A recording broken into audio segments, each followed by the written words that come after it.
La procrastination. La procrastination est un sujet que je souhaite aborder là aujourd'hui, sur l'idée que ça peut prendre plus d'une forme que l'on croit. La procrastination, donc le fait de vouloir remettre à plus tard quelque chose, prend la forme de toujours trouver quelque chose de plus urgent à faire.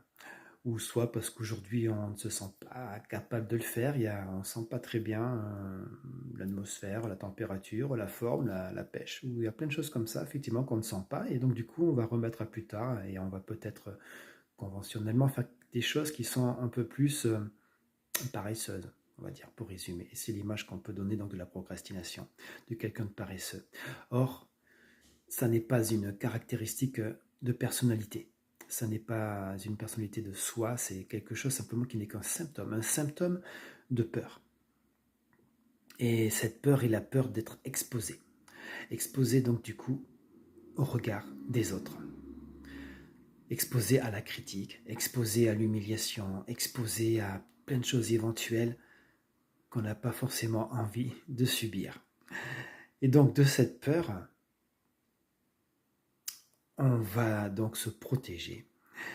Le mental, en tout cas, va nous induire subitement le fait de ne pas être en forme pour faire ça, ou également avoir subitement des choses très urgentes qu'on remettait toujours aussi à plus tard. Par exemple, tout à coup, il est beaucoup plus urgent de faire le ménage. On va être dans l'urgence de l'activité du ménage, de ranger. On va tout à coup faire effectivement beaucoup de ménage. Ou bien on va trouver tout à coup l'idée de ah ben tiens, il y avait ces papiers à remplir également, ça fait longtemps, il faut absolument que je les fasse maintenant parce que maintenant c'est urgent.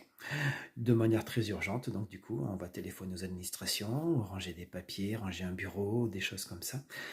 Enfin, il y a beaucoup de raisons et de façons de faire. Il y a également aussi celui qui va faire le sauveur, quoi. Tout à coup, il est urgent d'aller rendre service à telle personne qui le demande depuis un certain temps. Et c'est très important pour lui, donc du coup on va y aller. On va aller voir et aider cette personne. Et je vous laisse encore également la possibilité d'imaginer le nombre de choses urgentes qui peut arriver à ce moment-là pour ne pas faire, pour ne pas nous exposer, pour ne pas faire quelque chose qui va arriver à nous faire exposer au regard des autres, quelque chose de soi.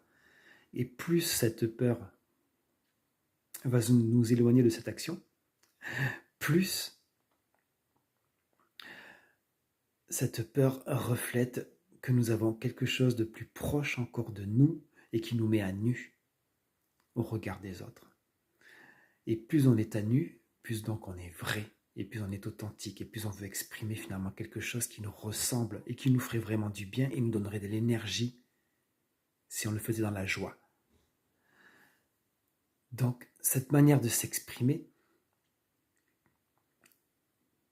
est bloquée par le mental qui va nous protéger car nous en avons très peur d'être exposés au regard des autres. Et cette exposition, donc pour ne pas se faire, va prendre beaucoup plus qu'une forme de paresse.